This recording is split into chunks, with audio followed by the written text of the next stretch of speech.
You find yourself walking through a door, the bell overhead ringing as you enter, and you are greeted with a rather curious scene before you. Dionysus, for the 100th, no, more like the 1000th time, there is no alcohol in this cafe. The owner of the cafe, a fair-skinned woman with numerous glyphs and symbols tattooed on her left arm, and auburn hair tied in a messy bun, scolds a drunk, tan-skinned man with curly brown hair at the bar. You look at the ornate-looking clock on the wall behind the counter. It's only 10:30 in the morning. A rather odd time for a drink, even by an alcoholic's standards. Come on, Rosie. The man called Dionysus slurs as he leans against the lacquered wood of the bar top. Just a bit of whiny. Dion, you might be a god, but that does not mean I'm going to enable you. The woman says as she turns and pours freshly brewed coffee into an ornate mug decorated with painted grapevines and chalices, and she sets the mug in front of him. Drink your coffee and sober up.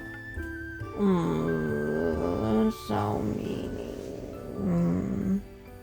The man slurs once more and then falls asleep where he sits, resting his head against the bar top.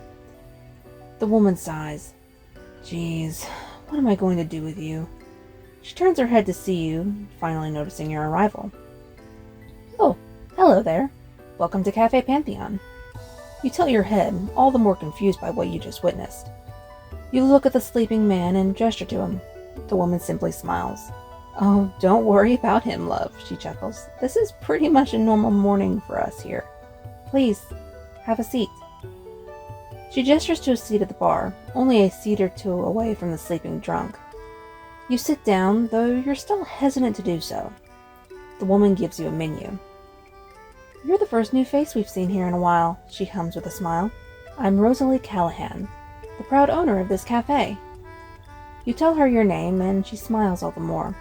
The name suits you, hun, she compliments. So, how did you hear about this place? You're a bit confused. You have no idea how you came to be here.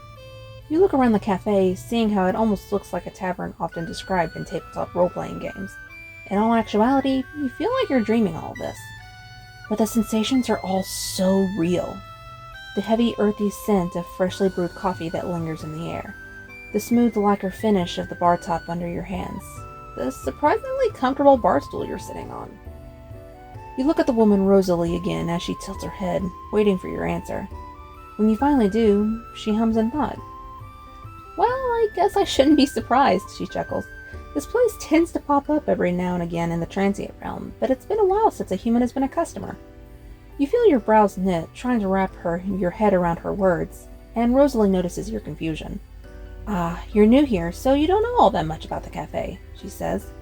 Well, I can tell you a bit about this place if you want. Your curiosity gets the better of you and you nod, wanting to know more about this place you found yourself in. All right.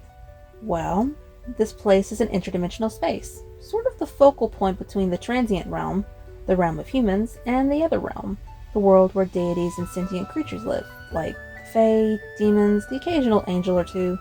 Most of my clients are deities, like Dionysus here. Your eyes widen, and you look at the sleeping man just a seat away from you, positively dumbfounded. Rosalie chuckles softly. That's right, she nods as she turns to the counter behind her.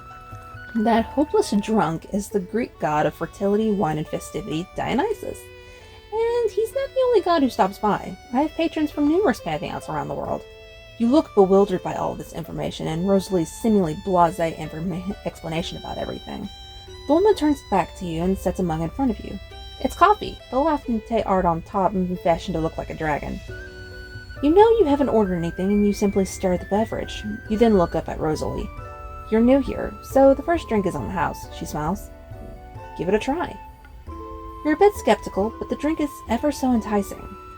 Not wanting to be rude, you pick up the cup, the ceramic warm against your hands, and you take a sip. Your mouth explodes with rich and full-bodied flavor, and your eyes widen. It's delicious. Not too strong or too sweet. I take that to mean you like it, she asks with a smile. You nod excitedly and she chuckles. I'm glad, she says. Stay for a bit while you finish your drink. She leans against the counter and tilts her head a little, her eyes alight with a glimmer that captivates you. You'll never know what crazy things can happen here at the Café Pantheon.